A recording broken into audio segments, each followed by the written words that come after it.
goody, goody, here it comes. Welcome to the Cinema Psycho Show. You are interested in the unknown, the mysterious, the unexplainable. That is why you are here. Oh my God, don't stop now! With your hosts, Brian, John, and Elaine. Welcome to the Cinema Psycho Show, the madhouse for film freaks and film fans of all types. I'm your host, Brian Coddington, joined by my fellow co-hosts and filmmakers, John and Lane Woolscroft. What was good? What was bad? What was stinky? What was rad? It's the best and the worst. Psycho Show 2019. Man, you literally just pulled that out of your butt, didn't you? Yeah. I love it. Awesome. Word vomit just comes out, and I hope that So it's not anything talented. that's going to get us off the air. So talented, this one. I love it. Yeah, we're in episode 161. This is 161. This is our part 2. Kind of taking a look back at the movies of 2019. This time we're going to be diving into our either top 10 or top 5. What do you got, John? You got top 10, right? Okay, well, I have top 10 worst, and I couldn't help it. And even if I just briefly mention them for, a couple seconds each, I have top 12 because I couldn't let the other two be ignored. He has top 28. Jesus. But well, I never begged. once thought I was going to do that, but yeah, Jesus Christ. But yeah, I have a top 12 best. All Okay. right. All Well, right. well, the rest of us might have a little bit less.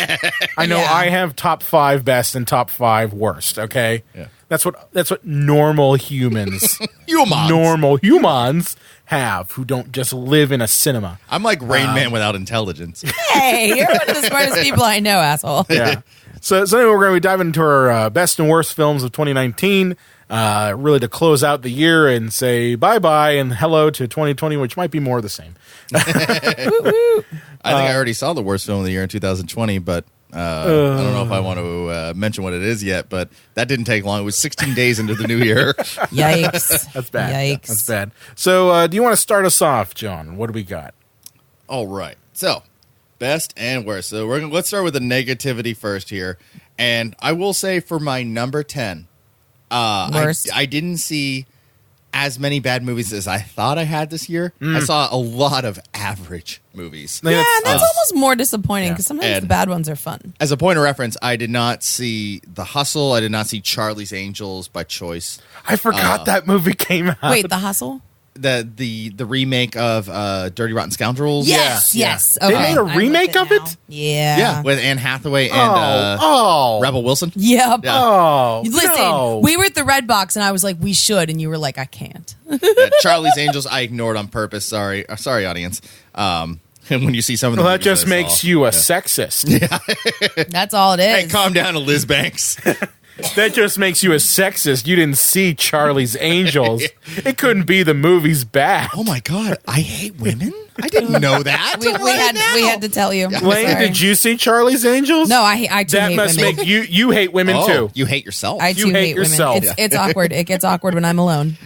And because I wanted to see it for a few reasons, even though I heard it was bad, but I didn't have time during the holidays. Was Black Christmas, so I know. I wanted to yeah. see it too because I was Those- hoping it'd be good, and then I was like, oh, those three okay. did not make my list for those reasons there. But number Bummer. 10, I have Men in Black International. That's only number 10 for you. So wait, so number 1 is the worst. Yeah. yes, Is that yes, how you're yeah. doing it? I'm Yeah. going 10 Yeah. to 1. 1 is the Oh worst, my God, yeah. Men in Black was so fucking bad, and I Really? thought it was going to be awesome because Yeah. Tessa Thompson makes me feel funny. Liam, or not Liam, Chris Wrong Hemsworth. one, yeah. Chris Hemsworth makes me feel funny. I was like, watching these two for 2 hours, this is going to be awesome. Spoiler I think alert, people- it was not awesome. I think people thought that, because they had great chemistry in, the Thor movie. In Ragnarok, yeah. In Ragnarok, that was going to carry over to this one. But it's like, no, different directors, different writing.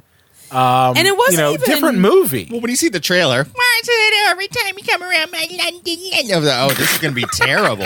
Yeah. And it wasn't even the matter to me that like they didn't necessarily have chemistry. I mean, like it wasn't as good, but there were just so many other problems with this movie. Like the writing was just piss awful. Like it's like they didn't even try or Because care. they probably or- didn't try. Oh my God, it was so bad. Well, the problem with Men in Black, it's a one-trick pony. Right. Once, you know what I call Men in Black, because I love the original, it's a magic trick. Mm-hmm. And basically they show you how they do the magic trick.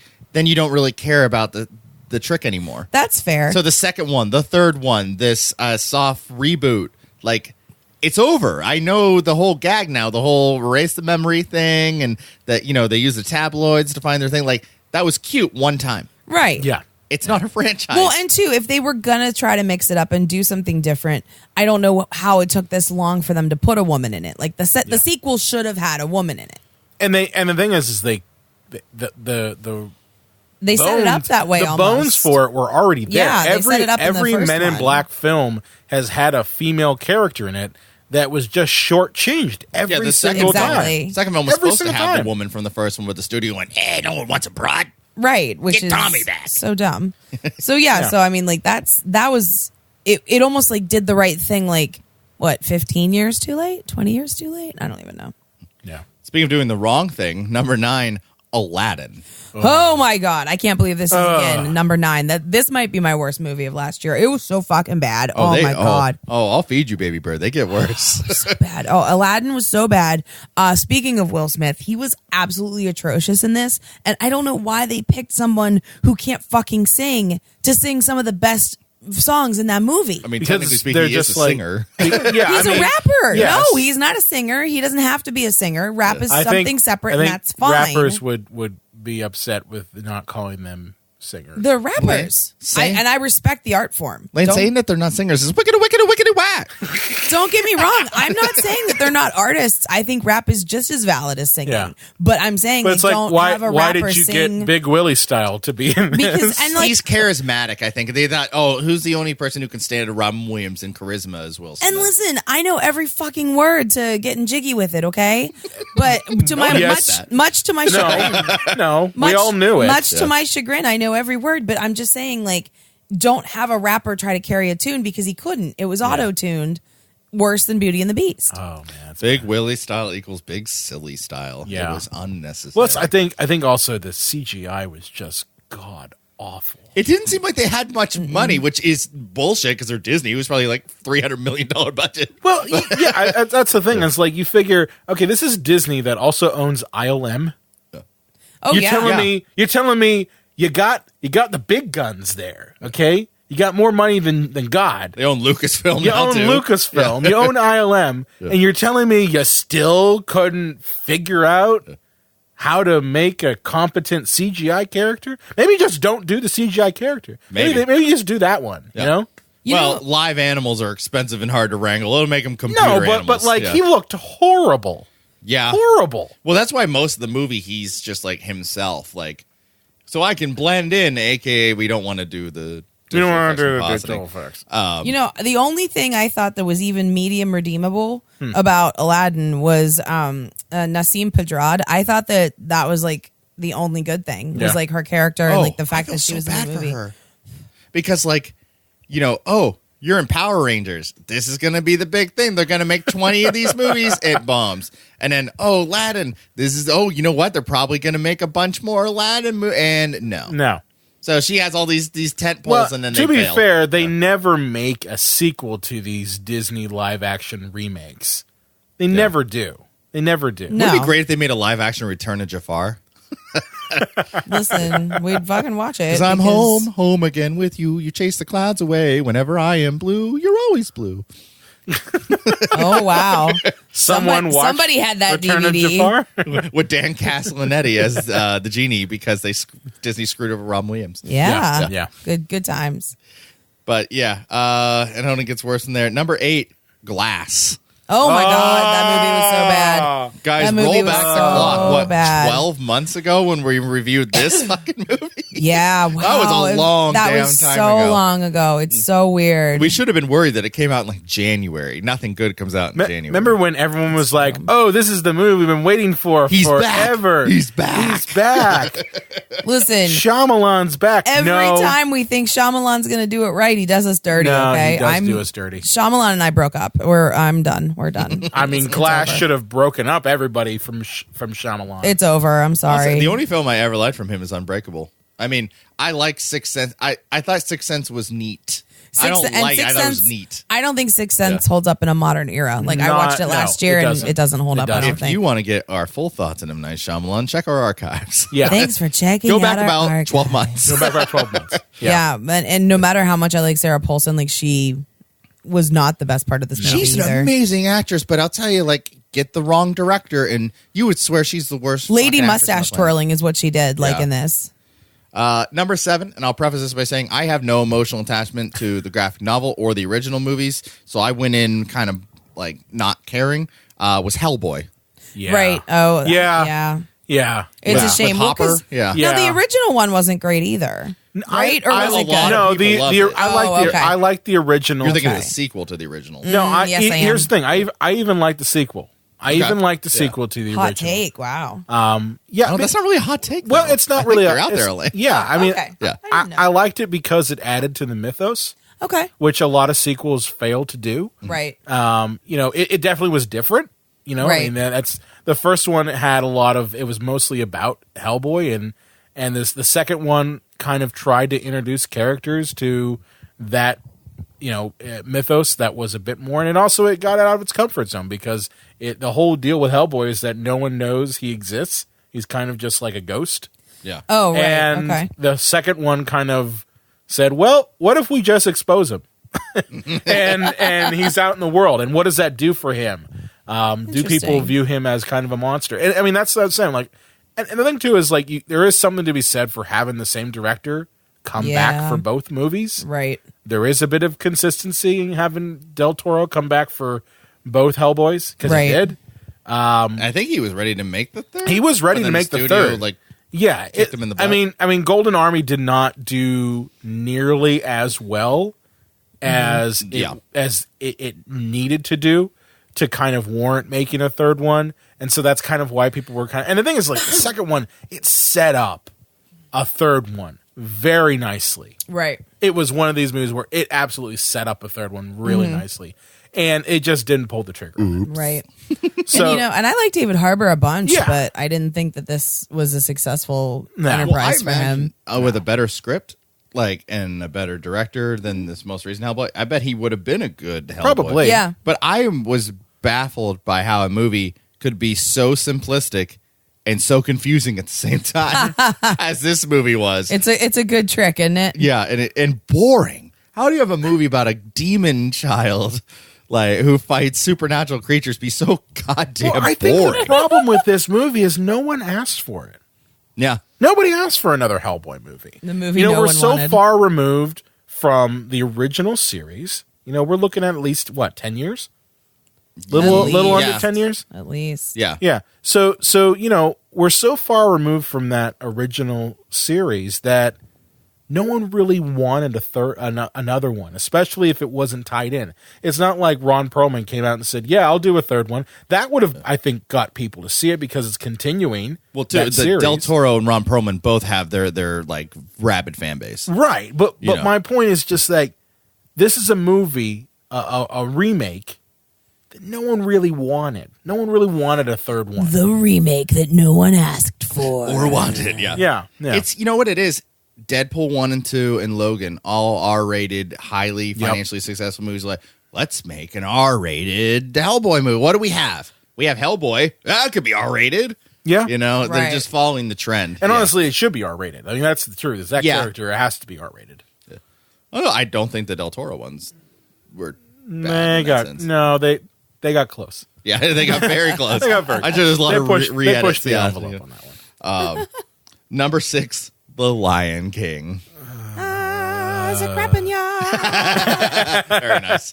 But the thing that worked about Lion King was that it was goddamn animated. When you made them look like real lions, you take out everything that works. Well, listen, okay, can we just talk about the fact that everyone was like, it's the live action version? No, it's fucking not. No, You yeah. didn't go train fucking lions in the African yeah. desert. It's still fucking animated. I was gonna say if Sorry, you, that was a lot of F words to say something not that complicated, but no, that but really makes me mad. That's the thing is the minute that it's CGI, it's not live action anymore. I just to call it it's live just action different animation, just yeah. makes me It's- so you're right. angry. Oh, and like all of their facial expressions, all of the, animated things, literal and figuratively, of what we love so much about the 1995 movie just isn't there. It's a lifeless, funless adaptation of a movie that was a hoot. I think one of the things that you might be able to take away from 2019 is that CGI has tried to replicate human and other Uncanny kinds Valley. And honestly, like maybe that 2019 is the year of Uncanny Valley because they tried a lot of that and failed miserably. You know, when it goes wrong, it goes real wrong. I mean, there's another one I'm sure that's on your list that I know is on mine that got on a lot of lists. Well, speaking of Uncanny Valley and CGI that failed, Terminator Dark Fate comes in at number 5.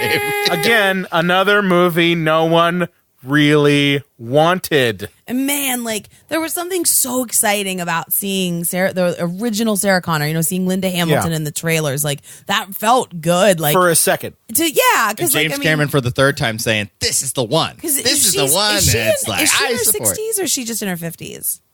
Pretty sure she's in her early 60s. Okay, because Yeah, like to makes have sense. a woman her age in a film, like you don't see that a lot, especially as an action star. I mean, that's got to be record breaking, right? Yeah. But oh my gosh, it just was so sad. Yeah. I wanted to feel things, and I felt all the wrong things. Well, I think when they, spoiler alert, killed John Connor in the first 5 seconds, that's just basically a giant middle finger to everybody who watched the movie. Baby.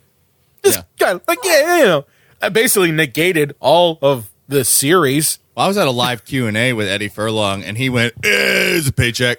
Whatever." Amazing. As he was vaping. Dude, course, Eddie as he was Furlong was so vaping. cool. Like, it was funny. Like, he was just like some dude you'd like run into and just like, just like how you get in a random convo with people. Like, Yeah. he just was like so easygoing. John and I met him at Steel City Con. He was a cool dude, man. He was good people. But yeah, the thing is, just like we said with Men in Black, Terminator isn't a franchise. It was a movie. It was a surprise hit. And With then The sequel was a surprisingly surprise hit, successful too. sequel. and James Cameron, he wrapped everything up in a bow and said that this is done.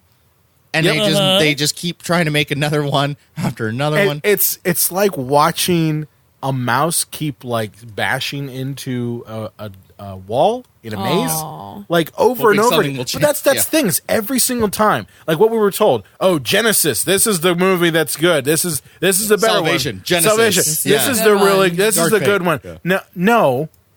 You need to stop. Just stop. And stop taking a truckload of money to James Cameron's house for him to pretend that he likes this one. Yeah. Although he co-wrote this one, AKA he looked at the script and said, "Change this word to the and now put my name on it." Well, so you can sell it I get easier. the feeling that Yeah. like Ridley Scott and James Cameron like hang out, and Ridley Scott's like, "Oh man, did you get your truckload of money yet from the studios to say how good your old movie was and this Nothing new one would is?" make me happier Because than they that. do it to me all the time with the Alien franchise. Which, you know? I think 3 years ago, Alien Covenant was on my worst list too. That's what I'm saying. that That's what I'm movie saying. was Like I unforgivable. tend to think that these two iconic directors just get giant tubs of cash dropped off, no questions asked. Every Tubs single of time cash. that one of these movies comes out to say, don't say a bad thing about this. Yeah. Don't say it's In a fact, we'll hack give you job. even more money if you pretend you love it. Yes, absolutely. But number 4 here, we're getting to the really The dick and nitty-gritty.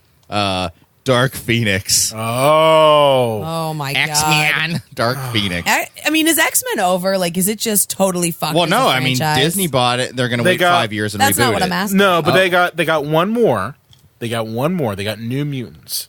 That's the new, Which may or may not see the day. No, of it light? will now. Okay. It will now. It's been in the can for about 2 or 3 years. Yeah, 2 years. And they just released a new trailer for it.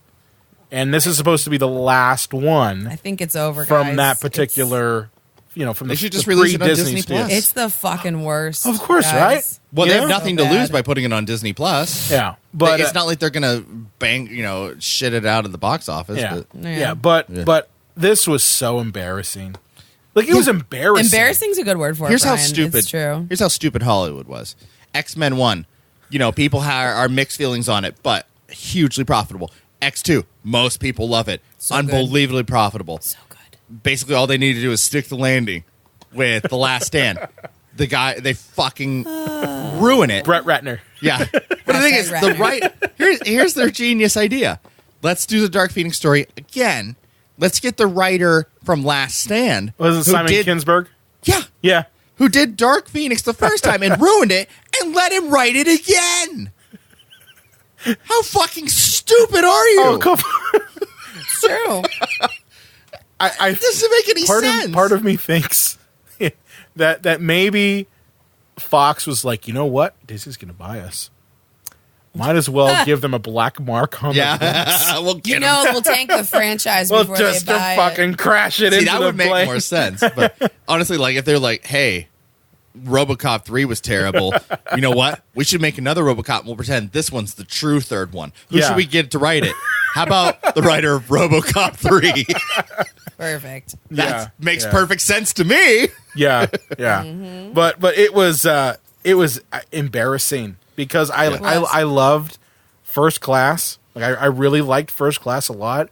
And what was the one where they would go back in time? I liked that one too. Days of Future Past. Oh yeah, like You know- it's a bipolar franchise. It is. And I mean the last one we watched, Age of Apocalypse, Oh my God, that was- Apocalypse was awful. that was really bad. And I did have the littlest shred of hope that maybe, just maybe, because they saw how bad Age of Apocalypse was, that maybe they would just like figure it out because it's the last one.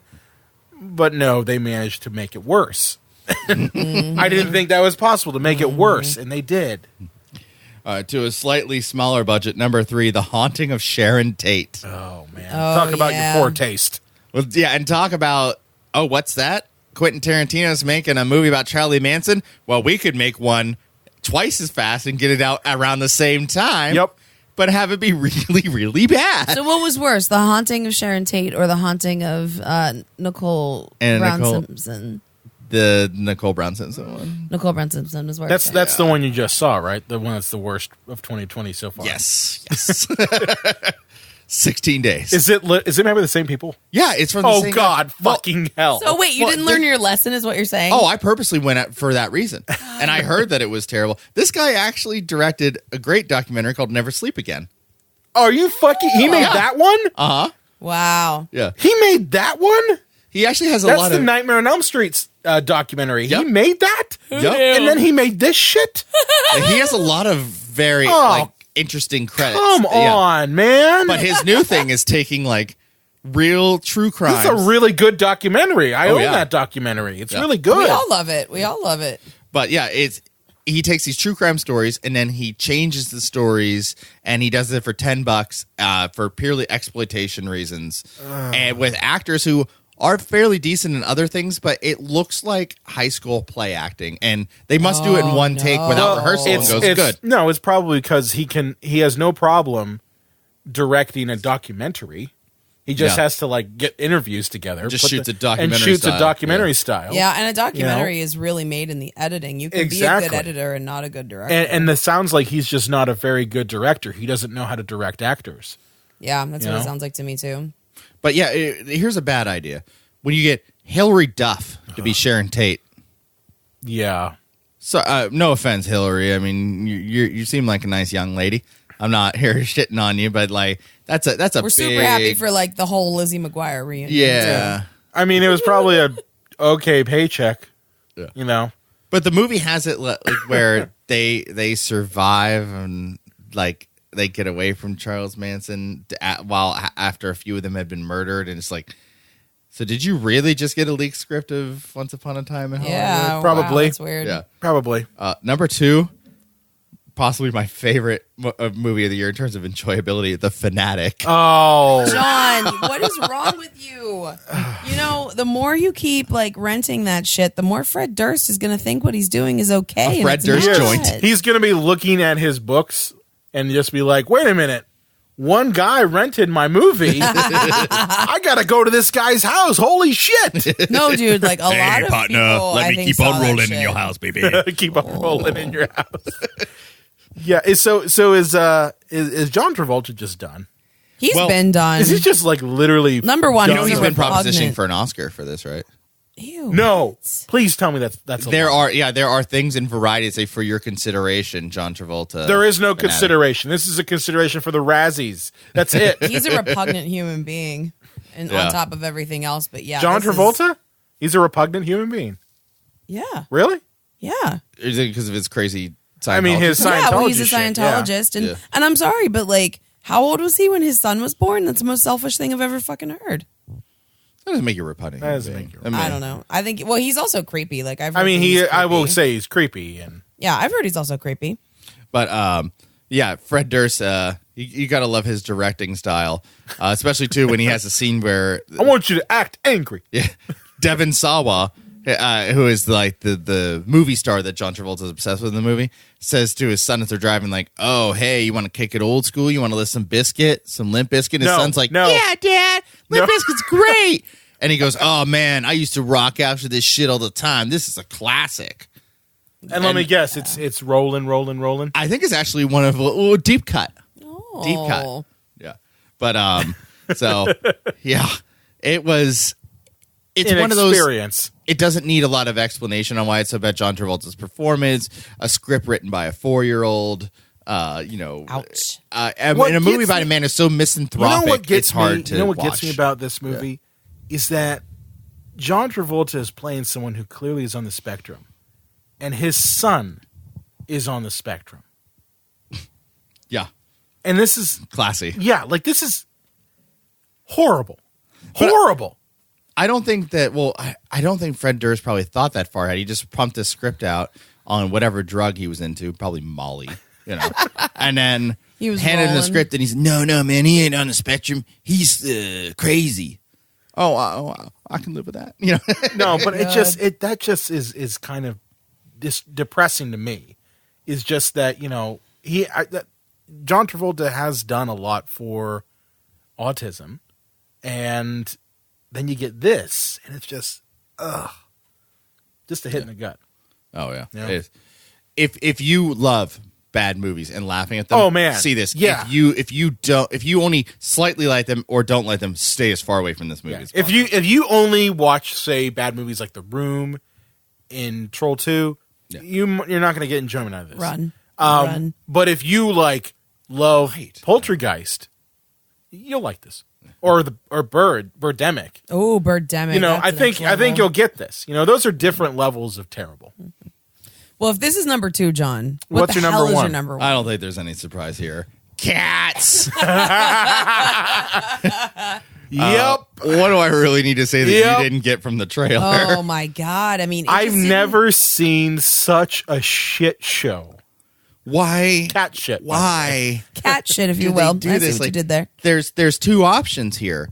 Have them look exactly like they do in the theater production and have it be a filmed version of the theater production, or completely CGI. Why did they do some hybrid Or of the I got so one true. better.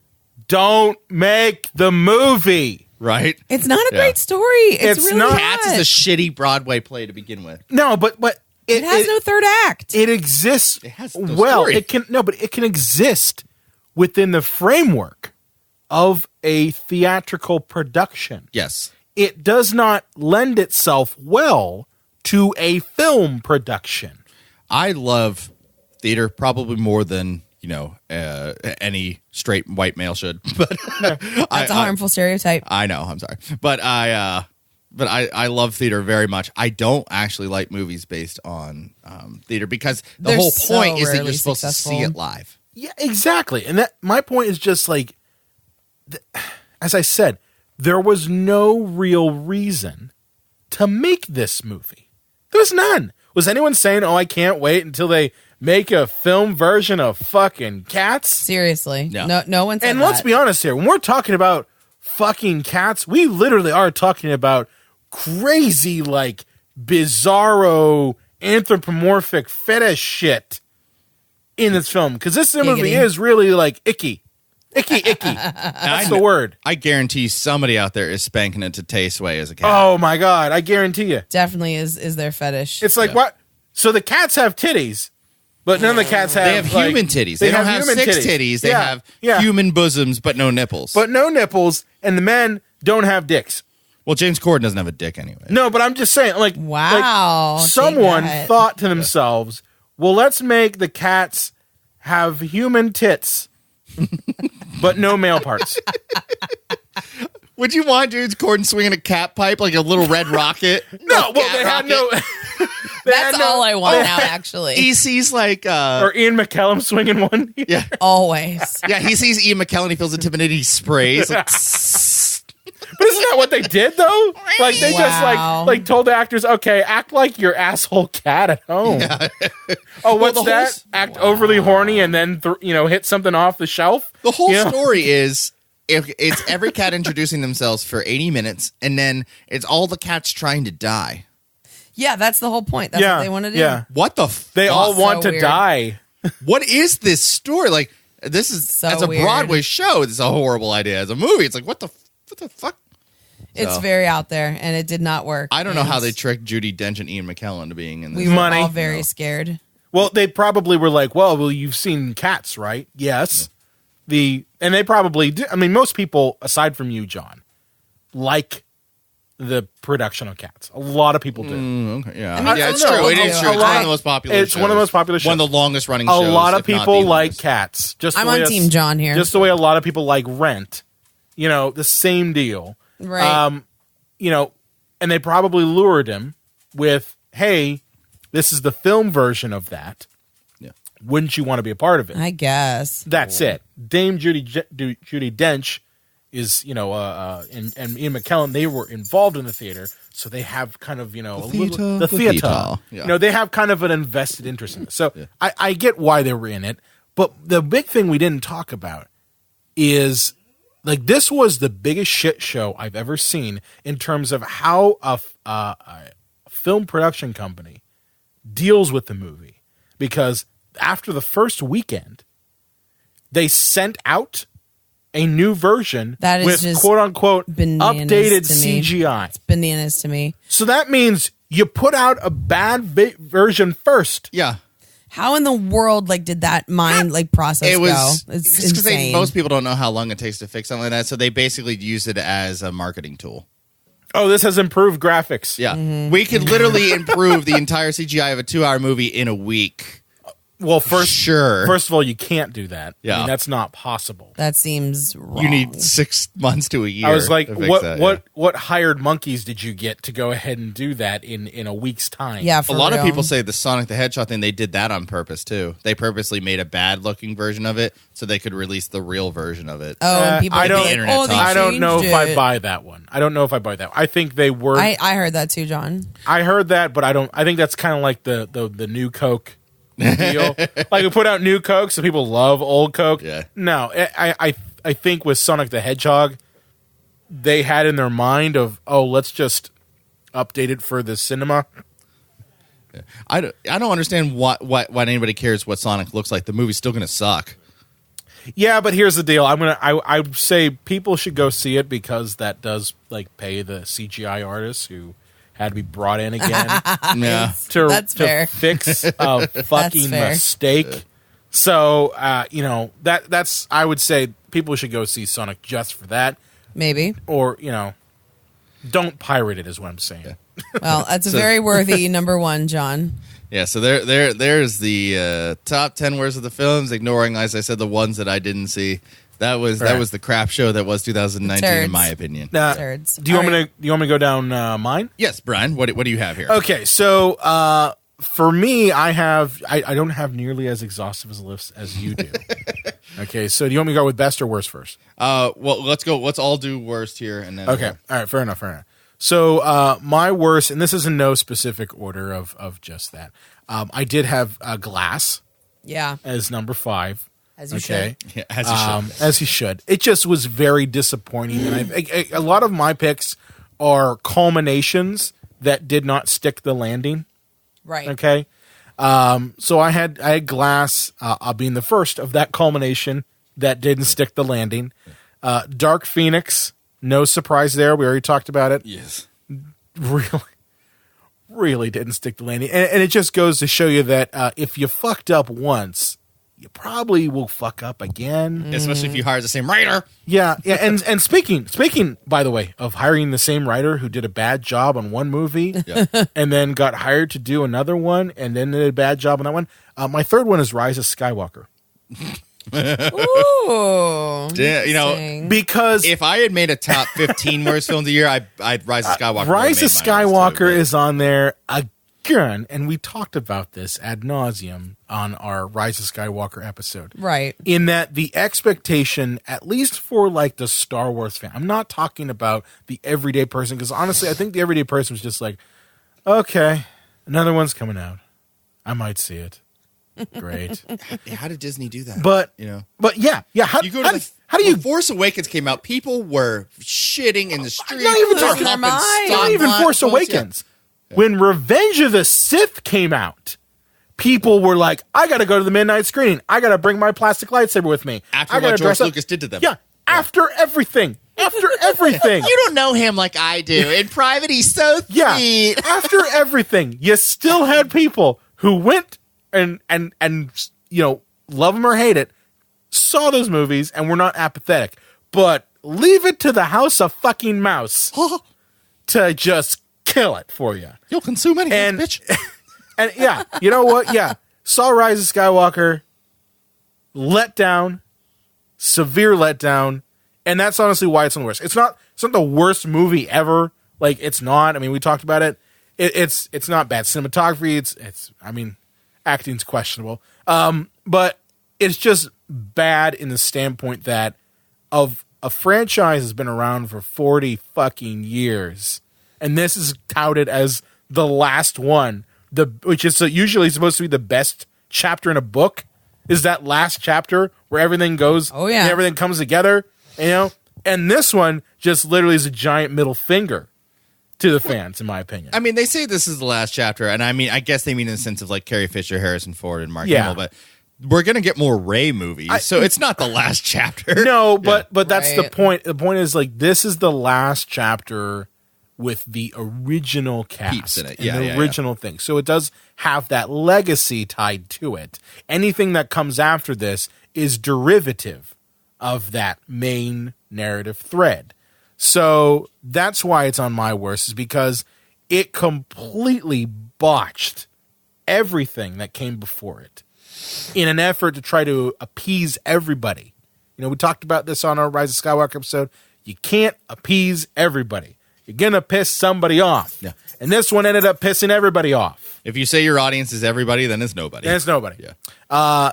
Next up on my list was Cats. I had it as number 2. I didn't have it as as number 1. Just because, as we talked about, it's there was no need to make this movie. And number 1 for me is The Fanatic. So you flipped him on me. I flipped him because Cats. You could say, well, some people liked Cats. I mean, maybe some people like the theatrical version of Cats. There's a precedent for it. We've had Phantom of the Opera film adaptations. Why not this? And then The Fanatic is just, there is no godly reason for this film to ever have existed. It should have never been an idea in anyone's head. It should have never even been cast. No one should have given money. Let's not forget that. I was just thinking that. No one should have said, hey, John Travolta, Fred Durst, Devon Sawa in a movie, and John Travolta's playing someone who's on the spectrum? Kind of, sort of, but but not actually anybody on the spectrum. So he's almost mocking autism because it's not based on any actual illness. Yes, or and let's get that person. Let's get them $20 million. Yeah. This is just an insult to anyone who's ever been like, man, I'd love to make a movie, and I have like a really well thought out script, and I've got it's an actually a good film. But no one wants to give me a fucking dime for it. But fucking Fred Durst is able to get money for his bullshit movie? Yeah. That just makes me angry. Well, I mean, he's a brilliant modern poet, so I can understand. Oh, yes. I did it all for the nookie. Oh my God. Chocolate starfish and the fuck you. That's what it is. And so you can take a cookie and stick it in your ass, stick it in your ass, stick it in your ass. Poetry. Poetry. Emotion. Poetry. Yeah, their entire musical album is about a poopy butt. Yikes. Yeah. So that's my worst. That's my 5 worst. Elaine, you want to go on your 5 worst? Well, yeah. I mean, my list isn't as solidified as you guys is because I mean mostly the bad ones I saw with John because I mean because he dragged you to it. Yeah. For me, Aladdin definitely made my list. Yeah. It was absolutely awful. Glass made my list too. I did not enjoy. There were other ones that I just was like preemptively like no. So like I knew Lion King was going to be terrible. So yeah, like again as I got very upset earlier, it wasn't live action for God's sake. And I refused to watch Fanatic because I knew number one, Fred Durst was going to blow it, and number two, I didn't think that John Travolta could sink any lower than Gotti, and if he did, I certainly didn't want to witness it. He's impressive. He made a movie worse than Gotti. Yeah. And I should true. know because you made me watch that motherfucking I watched thing it twice. too. You don't like bad movies the way I do. I don't. I True. revel in them. No, my wife doesn't like it either. She hates him worse than Lane does. Oh, Oh yeah. It's rough. It's rough. So we want to That's a get high into standard. some good ones, some gems. Yeah, let's bring it up. Let's bring up the thing. All right, here. So, like I said, I have my top 12. Because I couldn't ignore these two. I apologize. I know it's top 10, or if you're really cutesy, 11. Not 12, but hear me. Number 12 was For Sama, which is a frontline documentary that's most likely going to win Best Documentary of the Year, and Right. it deserves it. It's about the struggles in the third world and having to exist in Aleppo. And they basically created this film as a love letter to their daughter about why they stay and fight, why they chose to have a child, and Right. and in a war torn world like this, with hopes that when she's old enough to see it, maybe the world is a better place around them. Very important movie. Heartbreaking documentary.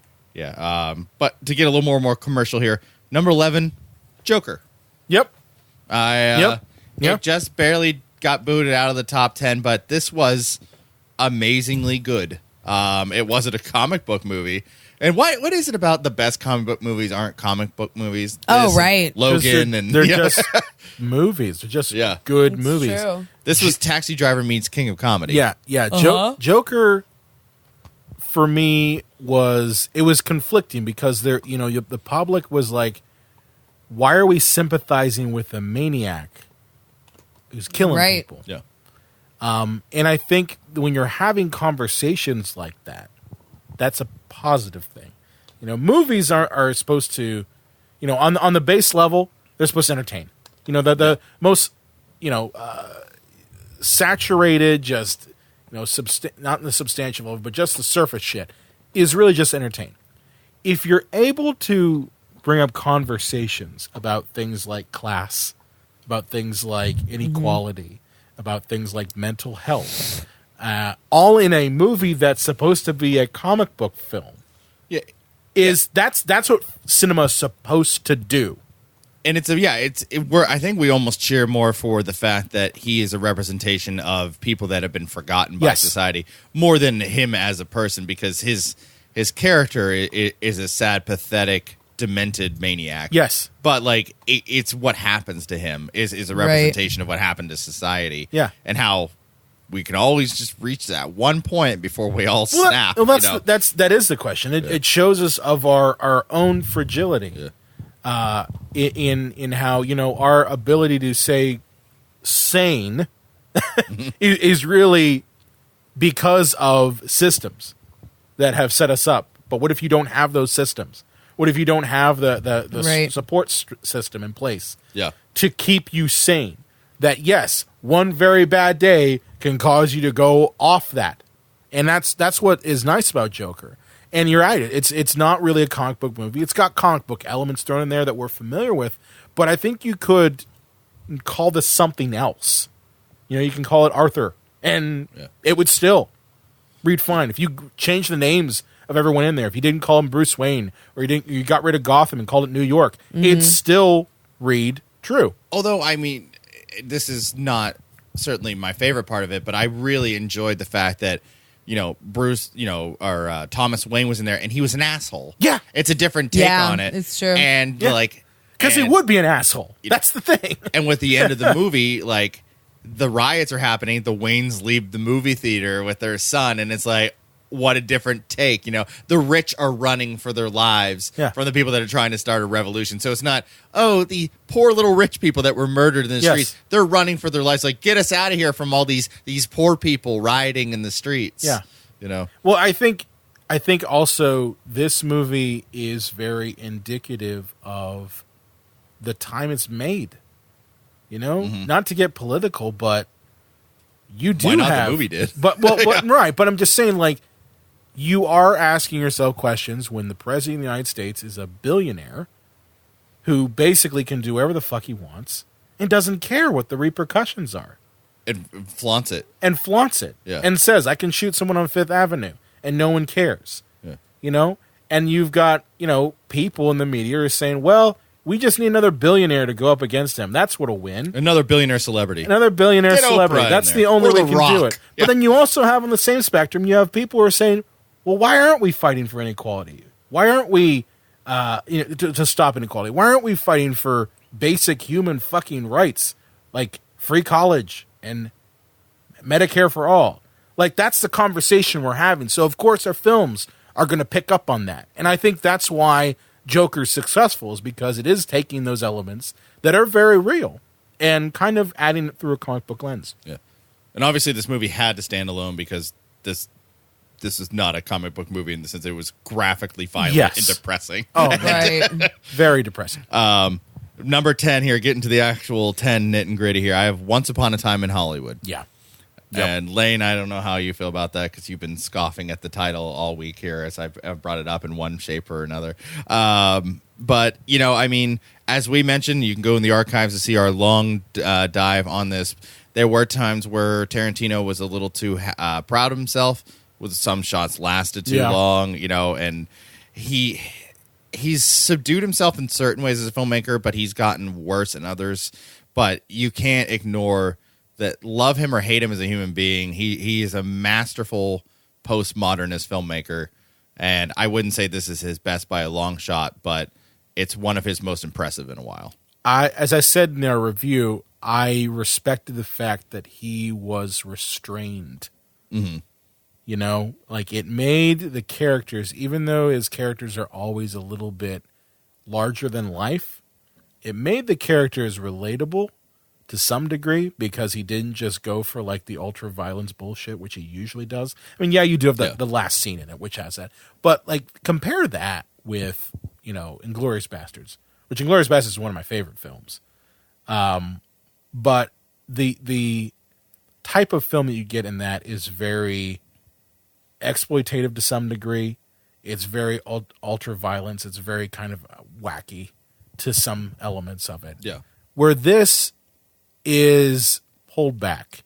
And yes, we could say, well, why does Margot Robbie have a conversation that we don't hear? and why are we following what's his face Booth in his car Brad Pitt as he drives around 1960s Hollywood for 3 hours. For 3 hours. Why are we doing that? Okay, and it's like any other filmmaker would be like, cut that down. We don't need to see that. And that's Quentin being Quentin. That's him saying, I love 1969 Hollywood. Right. And that's fine. That's his film. But I respect the fact that he was able to pull himself back from maybe his baser urges. I mean, aside from his urge to shoot women's feet. Well, thank God he wasn't in this one. Yeah. There were so many characters, he could have snuck himself in there somewhere. Yeah. But I respect the fact that this was a more mature filmmaker. Yeah. At least I felt.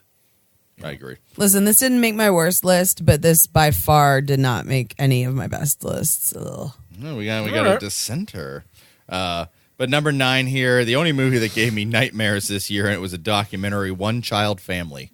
Oh, yeah. Oh, my God. You were not okay after watching this. It was about China. Yeah. Yeah, the history of China and babies in landfills in half-open bags. Yeah, it's a eye-opening film. It's an important film, but it is so disturbing. because they were birthing babies and then murdering them. They were forcing women to have 9-month abortions. Who wanted families. It was the sickening practices, and they found out that it wouldn't have made a difference, and it didn't make a difference. And so all these things, and how they indoctrinated them to believe this for so many years, and all the older people that she interviews, they're still stuck in that ideology because they can't accept the fact that what happened wasn't for a purpose. Yeah. And and because the whole belief was like, oh well, we'll have overpopulation, we can't sustain ourselves, and that was basically bullshit. So I would say watch like something like My Little Pony, and then see this, and then go out dancing, because it's the only way to not kill yourself. Seriously, no, like I'm serious. Like John, I mean, you needed like a hug after this movie was done. It was so upsetting. Yeah, because like they had like babies that were abandoned in town because they knew that they couldn't raise them; they were going to be in trouble. But they didn't want to just murder the infant, so they would leave the baby in the heart of town, and the baby would just lie there until either insects bit it to death, or it would just die of malnutrition because no one would touch it. No one would touch a crying, dying infant because they didn't want it to be associated with that. Like, and then I suggested that John and I should just start adopting some babies to make him feel better, and that didn't make him feel better. Like, weird. No babies for me. It was weird. But a slightly more enjoyable romp, number 8, Little Women. Yeah. And I didn't think I was going to like this as much as I did. I mean, I've read the book. I saw the Winona Ryder version, which I'm not crazy about. Yeah. We've all seen that with This Christian is Bale. a great take on it. Greta Gerwig is a fabulous director. It was paced well, considering it was based on a very long novel, not a super long novel, not a Stephen King novel over here, but a long novel nonetheless. Most characters had times to shine. I wish they hadn't cast Emma Stone because she can't act her way out of wet paper dick. But you mean Emma Watson? Emma Watson. Yeah, Emma Watson. Sorry, Emma Stone. Emma Watson. You Watson. couldn't even get her name right. Emma Stone can act her way. She out of can. that Yeah, type she's of dick. very good. Yeah, Emma Roberts and Emma Watson suck, and Emma Stone's fabulous. So Don't say that about Hermione. she is very good at speaking the lines that she's memorized on the page. My Lord. She does it with great enunciation and dictation.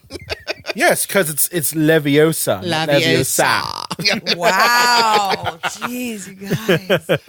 But yeah, like I said, it wasn't a movie necessarily made for me. That doesn't matter in terms of when I'm looking at the greater picture of a movie. But the fact that I still enjoyed it as much as I did when I wasn't the target audience, I think speaks very, very well of it.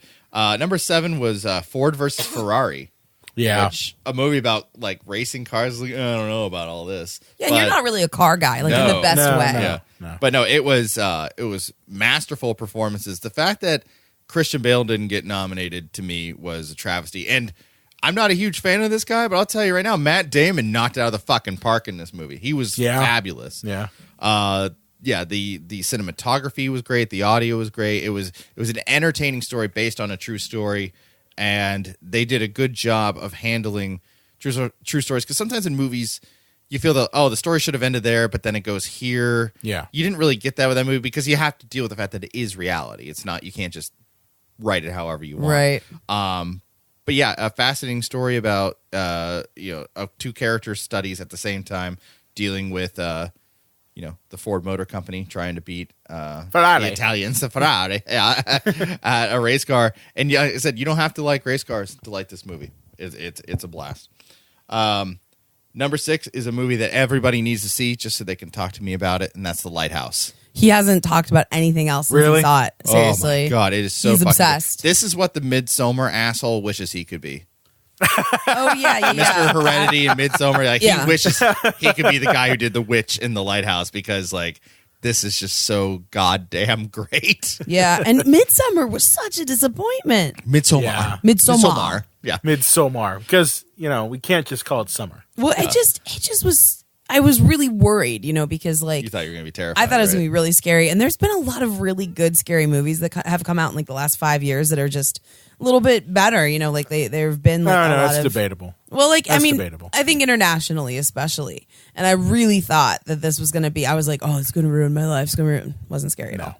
Yeah. Wasn't scary at all. It was interesting. It was interesting as shit, but not scary. But the brilliant thing about this movie is it can work on a metaphorical level. It can work on a literal level. There are different ways to take, what's going on with Robert Pattinson, who's surprisingly fantastic. He's a good actor. Don't be fooled by that whole like glittery shit. Willem Dafoe, who's great too, and it's the two of them for the entire runtime in a lighthouse and the surrounding area, and you're never bored. You're always fully engaged, which is interesting. Based on the limited set, it's absolutely fascinating, enjoyable, and it's a film that you can gather around with a bunch of your film buddies and just break down for hours on end. And nobody's right and nobody's wrong. It's right. That good. This one, I thought I was going to enjoy it, but I did not think it was going to make my top 10, and I did not think it was going to be number 5. But Jojo Rabbit. Yeah, this movie was amazingly hilarious and insanely thoughtful for a movie that takes place in Nazi Germany. Yep. And Brian, I don't know why I'm looking over to you here, but how do you feel about funny haha Hitler? Yeah, no idea why we're asking. Yeah, I'm not going to ask the Jewish guy over here. You know what? Here's the thing. This movie is satire, and I appreciate satire, and I appreciate the message this movie gives about overcoming fanaticism, ignorance and hate, and you know what, I had no problem with Taika Waititi as playing funny haha Hitler, because it's basically it's making fun of how horrible these human beings were. It's and the thing is with humor, that is a strategy to destroy ignorance and hate, is to make it comedic. If you get too serious with it, if you get that can cause people to kind of recoil back into it. But if you're able to say, you know what, Hitler only has one ball, or kind of take their methodology and really, add humor to it, it does defang it, and I appreciated it. Yeah, and this movie was insanely thoughtful and heartfelt on top of being hilariously funny. I didn't know if it was just going to be like a Farrelly Brothers movie. That's I know Taika Waititi's a lot more talented than they are, but I thought, it's just going to be goofball stuff. Yeah. That's why I was okay when I originally missed it, but I caught it kind of recently. Yeah. But I'm really glad I did. And on a surface level, the movie is funny and enjoyable, but if we really think about how it has a commentary on what we're doing with refugees and Muslims in this country today, and how maybe if you look past somebody like Donald Trump's surface level, fear them and therefore hate them, oh my God, they might just be human beings too. Yeah. Crazy imagine concept. that. Yeah. So good for you, Taika Waititi. I'm still not a fan of Ragnarok, but I know I'm the only one that isn't. Yeah, apparently. Yeah, you are. Number 4, The Irishman. Oh, yeah. Don't complain about the length, people. Oh. It's a Scorsese directing to young man's game, except for Martin Scorsese. Yeah, he's at it again. I kind of saw The Wolf of Wall Street as kind of the end of his 3-hour opus character study trilogy with Goodfellas and Casino, but Wolf of Wall Street wasn't necessarily about a gangster, so I'm going to replace Wolf of Wall Street now with Irishman. Yeah, so watch Goodfellas, Casino in this. I saw Irishman recently, and it's interesting because the Irishman it's very much a Scorsese film, but at the same time, it's not like his other films. And I think that's the thing is if you look at this and you look at Goodfellas, the other films in his kind of gangster type movies, some of them are so crazy and so larger than life that they almost don't seem real. Goodfellas, everyone loves Goodfellas, but there are some characters in that movie, and there are some situations in that film that don't seem real. They don't seem like it existed. Yeah. Compound that with this, compare it with this. This feels extremely genuine. This feels extremely real. This is probably, I think, Scorsese's most grounded film when talking about mob and mob violence. Well, you look at Goodfellas and Casino, only 5 years apart. Yeah. He's not that radically different. No. This film is about mortality. Yes. You know, and I mean, he's certainly not going to die tomorrow, but, you know, he's getting up there in age. And the movie constantly shows when people died. Oh, you're so beloved and you're so respected. And he died 6 months later. You know, and it's about what, you know, is our purpose in life and what kind of life is that if, you know, you have to look over your shoulder every 5 minutes and you lose everything that matters to you in the end. Yeah. And ultimately, like, the choices that you make, how does that affect everyone else around you? Yeah. You know, Robert De Niro's character in this, you know, literally goes from someone who's a proud union man to someone who is killing people at the mob's behest. Yeah. And how does that... And he's doing it because he wants to provide for his family. He literally says that. You know, I did these things because I had a family and I needed to provide for them. But he loses his family in that pursuit, and ends up, you know, towards the end of the movie, sorry, spoiling for you, where his Rogue doesn't want to touch him. Well, Rogue doesn't want to talk to him, yeah. And even his other daughters are like, they're we talking couldn't about come Anna to Paquin. Yeah, yeah. Oh, you were talking about Anna Paquin. Hey, I didn't use like True Blood titties or anything like that. I could have said that. I just like sometimes people just may not follow the nerdery. Okay, could you do the scene shirtless? I'm trying to explain. I don't know, Marty. Come on, show 'em. Trying to explain for our reader or our listeners like what's going on. But my point is, like, even when he's talking to his other daughter towards the end, saying, you know, I just want to talk to her, and she's like, we couldn't come to you with anything. We didn't know what your reaction was going to be. And it's right. You don't know. They all knew what he was doing. You leave for work at 1 a.m. and you come back at 5 a.m. covered in blood. Yeah. Or you're going to the market and beating the shit and nearly bashing someone's hand against the sidewalk because they happen to tell your daughter don't do something. Although I kind of understand that one. Yeah. Truth be told, if anyone touched my kid, they'd be dead. It's very interesting to see a movie in like a Martin Scorsese movie where Robert De Niro isn't in charge and is kind of a passive secondary character. I did think that was interesting because that's not the norm. Yeah, because usually De Niro, hey, don't go against I'm in charge, you know? yeah. No, agreed. The whole time. Agreed. And also, Joe Pesci, really good. He's a very fine actor. Fine actor. And you know what was nice was that it wasn't Joe Pesci, hey, I'm Joe Pesci, I'm crazy. You know, like the Joe Pesci that we're used to. He wasn't Tommy from Goodfellas. He wasn't Tommy from Goodfellas. Yeah. He was very subdued. He was very much just like, I'm going to be this character. And he said so much without going nuts. Every single time. Even when he's talking about, we got to take care of, Jimmy Hoffa. He's not saying it as, I want you to kill that piece of shit. He's not saying that at all. He's just like, you know what? We tried to help him. This is what we had to do. He was very much in control of the scene. Every single time that he was on scene, he was in the scene, he was in control of it. Kill off? I'm the president of the Teamsters. You're going to kill me? I don't think so. Yeah. We don't have any truckers if I'm not around. Nailed it.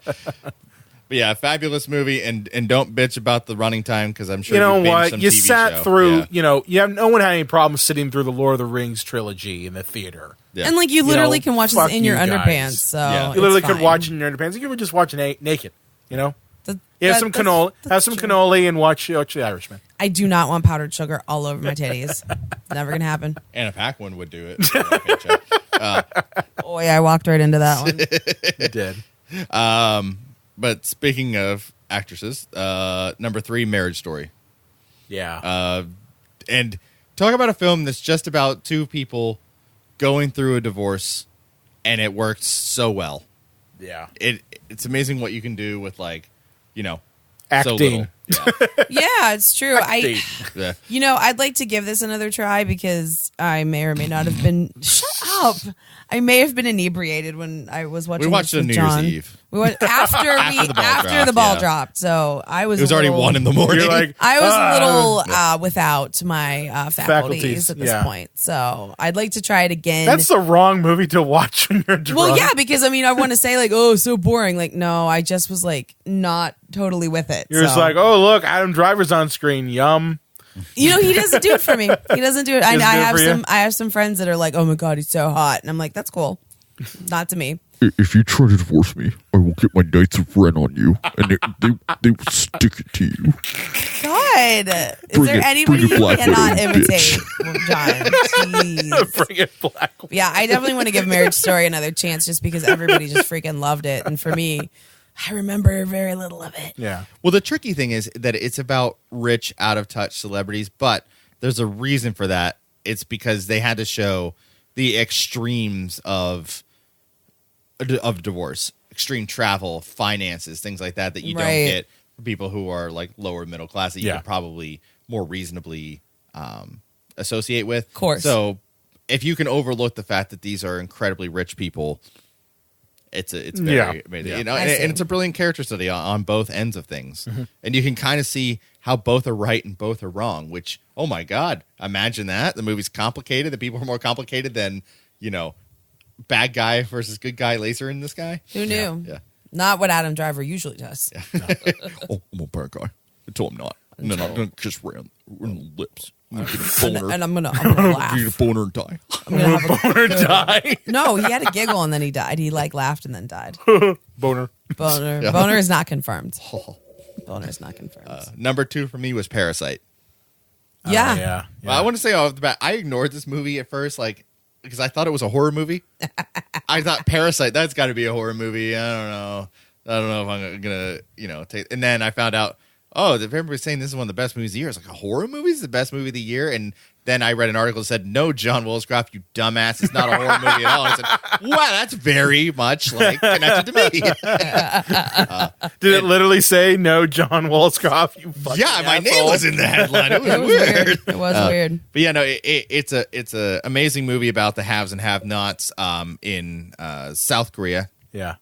and how one family cons a rich family into just to give themselves a better life. Like, they hurt people along the way, but it's so that they're not starving anymore. And so it's a very complicated story of, you know, where do we draw the line of, is it okay for them to do that? Is it not? But is it not okay but justified? And in the third act, I won't say anything, but it unravels into, you know, just absolute lunacy in a very like sad way. And that's all I'll say. I don't want to give anything away if you haven't seen it. But it's a fascinating movie, brilliantly structured, and there's a involvement in the beginning of the third act of dealing with rain that's gonna change your outlook on life. Oh my. Interesting. And my number one, hands down, easily was 1917. Yeah. You knew you were gonna love it. Yeah. I mean, I knew you were gonna like that one. What a triumph of cinematography! What a brilliant way to tell a story, and just the triumph of the human will. Which I know. Well, I'm talking about World War I, so I guess I'm saying the triumph of the human will is not a bad thing there. I was like, that sounds a little too close to Lenny Green. That's pretty If bad. you were a couple of That's great. years later, like a couple decades later, you might not want to say that. But yeah, no. Of the English will. Yeah, English will. people There will. you Yeah. go. There yeah. you go. Yeah, and it's just, even if you're not into war movies, you should see the film for the amazing way that they constructed this film. Yeah, it's brilliant, top to bottom, and I don't see any reason why it doesn't, you know, sweep all the award shows. Right. I know a few of them are already over, but that's there's my long-winded top 12. That's a long win list. Yeah. It was a lot. Mine's shorter. Yeah, go ahead. So I was kind of focused more on some more female stories, female centric stories for my list. So I have a top 5, and I have a couple of honorable mentions of movies that just surprised the hell out of me this year, that I did not expect to enjoy as much as I did. So do you guys remember Ready or Not? Oh, yeah. Last year. I enjoyed that a lot. Yeah. I really liked that movie. It I was shocked as hell. I liked it. mean as hell, gallows humor. Just, I was shocked at how well done it was. I thought it was really well conceived, and sometimes you just go to the movies to have fun, and escape, That and it movie was is just very so much that. fun. Yeah. But at the same time, it wasn't just like garbage. Like, just wasn't Yeah. trash for your brain. I was really surprised. I very much enjoyed that. So that's honorable mention number 1 for me. Honorable mention number 2 was Hustlers for me, with Jennifer Lopez and Constance Wu. I thought the acting was super good in it. I thought Jennifer Lopez was really good in it. We could probably talk a lot about her derriere in this movie, because she Constant looks Wu and J-Lo's dumper poo. She looks amazing. It's actually my turn to talk now. Oh, Thanks. Sorry. The only thing that I will say, I thought that Julia Stiles was kind of wasted in this. She plays a reporter, and just it could have been anybody. And while I thought that the structure of the film was very good, I thought that the ending, they just couldn't quite stick it. I thought the ending fell a little flat because there was just a few things that I thought didn't pay off the way that they should. So that was the only thing that kept it really from being on my list in general. But I just was so surprised at how enjoyable it was. And I watched it with my mother. I watched a movie about strippers with my mom. So that was awesome. We had a Did your very mom good like time. make comments like, "Why is she dancing on the Not table?" at like all. that? My mom was like, Jennifer Lopez's ass is amazing.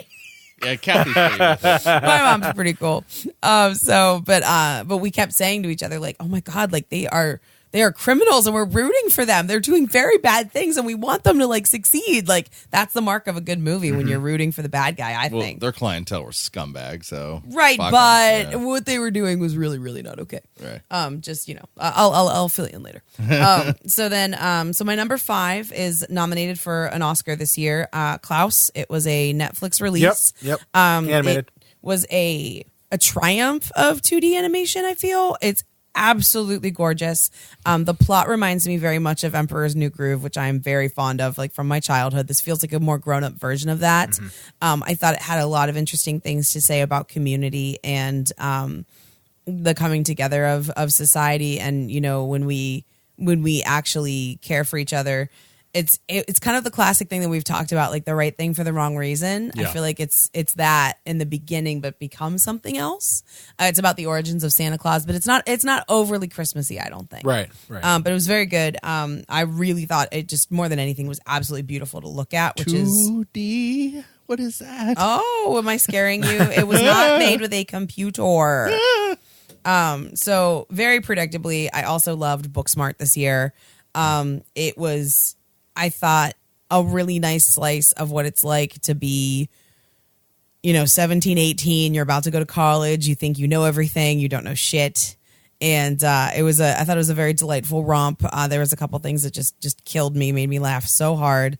I'm blanking on her name, but Carrie Fisher's daughter has like a smaller part in it. Oh, yeah. She is fucking hysterical in this movie. I laughed so hard pretty much every time she came on screen. I think she was in Star Wars as well. I think she was a stand-in for Carrie Fisher. She was in. She was She was the blonde with the buns. Yeah. Oh, That my bad. she- I thought she literally stood in for her mom. I mean, she She- did. Yeah. She did. One of the lines that she delivered should have been Carrie Fisher's, and it was her instead. Oh, okay. She was the one that came in and like gave her reports occasionally, but she had like the buns on the side. She was the blonde, and the buns were like an homage. Oh, okay. So. I don't even remember that character. You blacked out. It's fine. She was in the last one too. She was in the Last Jedi too.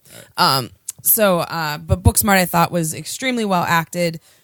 Again, it really meant something to me to see a movie that was directed by a woman. Olivia Wilde directed this, and I thought that it was a good entry. Of film. I thought it was a something that was relatable to the coming of age story for someone my age. Right. And of my gender, because like these coming of age stories are very often male focused, Yeah. and I liked a lot of the things that these characters were grappling with because I felt like I could identify more. My next one's Jojo Rabbit as well. Yep. I really just, oh my God, I mean, just it was hysterical. Like the satire at its finest, I think, but then it developed into something that had like real heart that I was not expecting. I thought it was going to be this quirky, goofy, weird movie, and it was, but I did not expect it to make me think and to make me feel. Yep. Like you don't expect that from these really kind of like out there, more meta, kind of comedies. And I felt like this really nailed it. I thought Scarlett Johansson was very good in it. I thought the cinematography was really good. The art direction I thought was amazing. I don't know if it's up for costumes, but I really thought that visually everything just really worked as far as that's concerned. So I enjoyed it as well. It was on my list too. My next one is The Farewell, Okay. which I really enjoyed. I thought Awkwafina was great in this. I think the story behind it is amazing and incredible, of how the filmmaker, this is just really her story of her life and of her grandmother.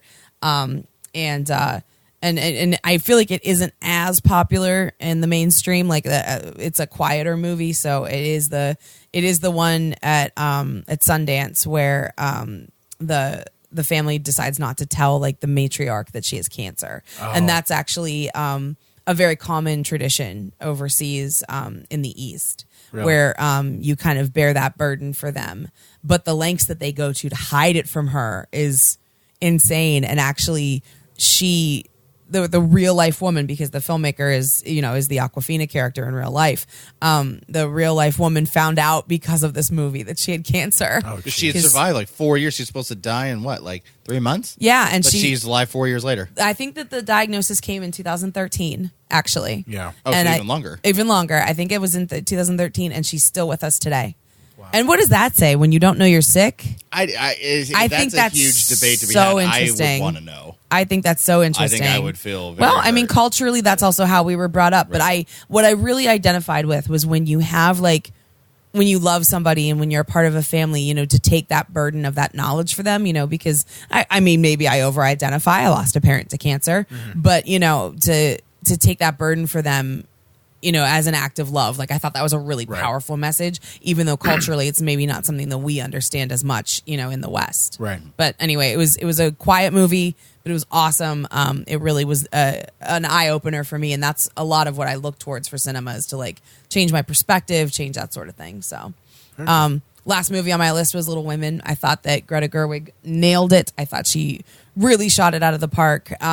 I thought Saoirse Ronan was absolutely incredible in this. I think she's a wonderful actress, but she carried this whole film on her shoulders. Look at you nailing the name. I nailed it. Listen, I'm going to Ireland this year, so I need to like brush up on my Irish. Yeah. Laura Dern was fantastic in this. The Dernissance, right? She's right? all over She's this doing Marriage great. Story, this movie. And I apologize for not knowing her name, but the actress that played Amy, who also was in Midsommar, she's a fantastic actress. She was great in that. She was great in this. I really am excited to see more things from her. She's really good. Yeah. I thought she was really, really good. I agree with you. I did not think Emma Watson was fantastic in this, but no, Emma Stone. Yeah, right. But I really enjoyed the idea of doing this as an adaptation. I thought that the timeline where they flipped, present day, quote unquote, 7 years earlier, I thought that was a nice way to tell the story, and I thought that it said a lot of things about women in society and how they're treated, and again, a woman director, yes, please, always. Yeah. Great picks. Yeah. So mine, I'm going to try to blow through a little bit here. My number 5 was Avengers Endgame. Okay. Mainly this is just because, as I said last week, to stick the landing after 20 movies, 10 years. Need to do it. That's to be able to do that is a feat in of itself. And it's just fun. And it's fun, This is a movie that you don't really have to think too much about. But it was satisfying. But it was not in a bad way. It's not like it was not. It was basically like, you had some bad movies in the 10 years. You had some good movies, and this was the best way that you could go out with that series. Right. All three of us went to the theater at the same time. We saw it together, and we came out of it. It was really fun. It was satisfying coming out of the theater. I wasn't going that was terrible. There wasn't anything in this movie that made me just angry. There wasn't anything that I was like, what? That didn't really make much sense. I mean, the time travel thing does. Whenever you got time travel involved, sticky. It is always going to be sticky. And there's always going to be problems with it.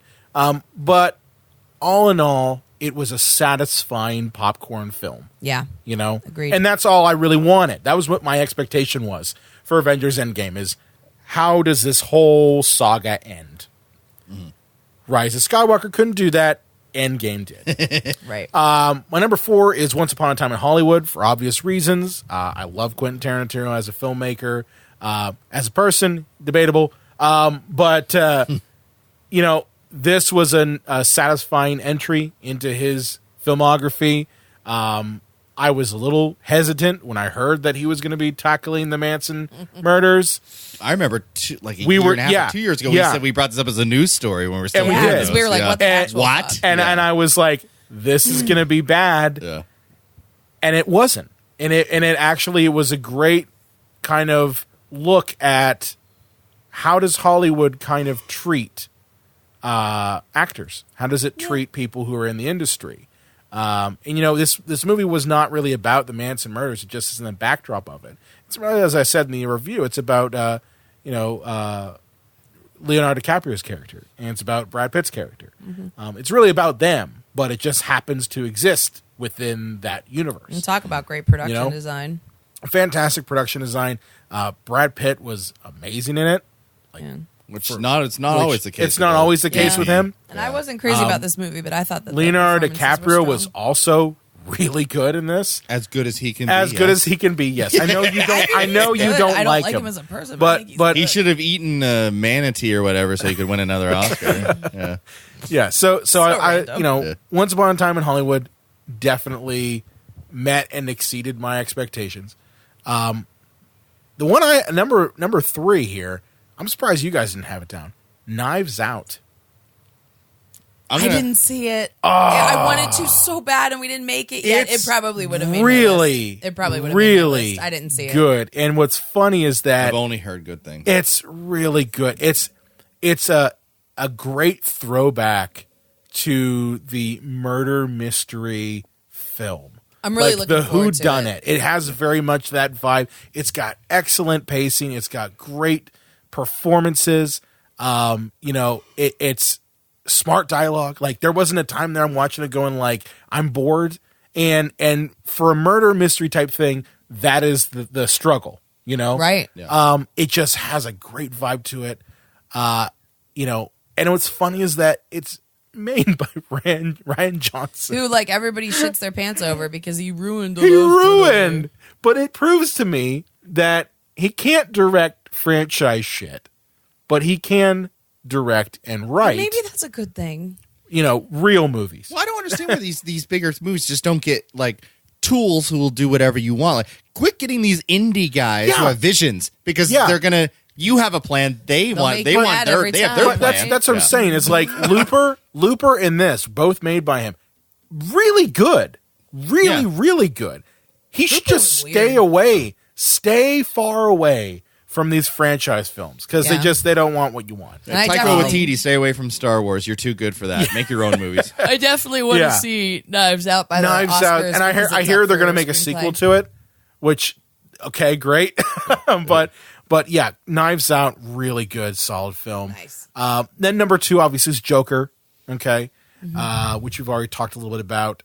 Great character study, and we don't get enough movies that are literally character studies that are popular, that are not just on streaming. And Joker definitely was it. And then my number 1 was Irishman. I really, it's great because it builds upon Scorsese's work, but it shows a maturity in a filmmaker.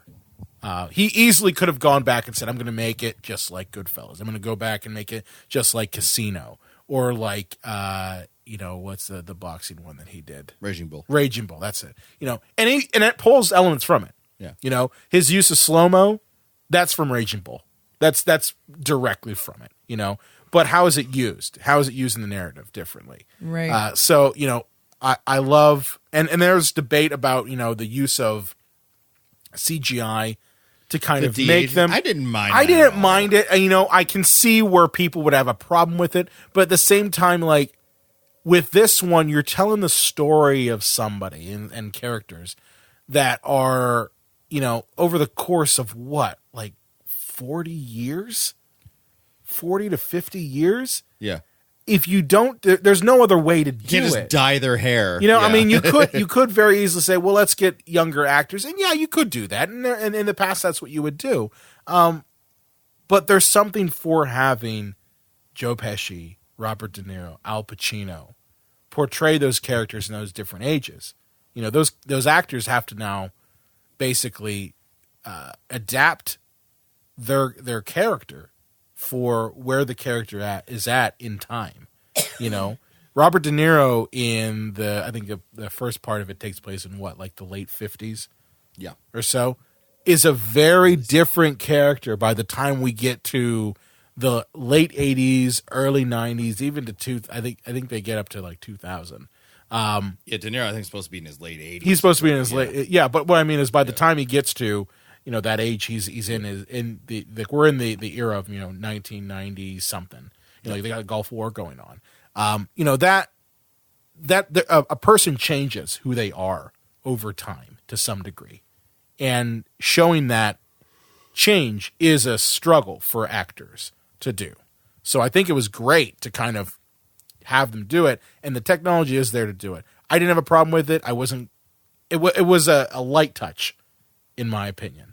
Mm-hmm. I wasn't distracted by it, but that's my picks. Nice. Wow. It's a big episode, but honestly, like, it was good to get down dirty with these movies.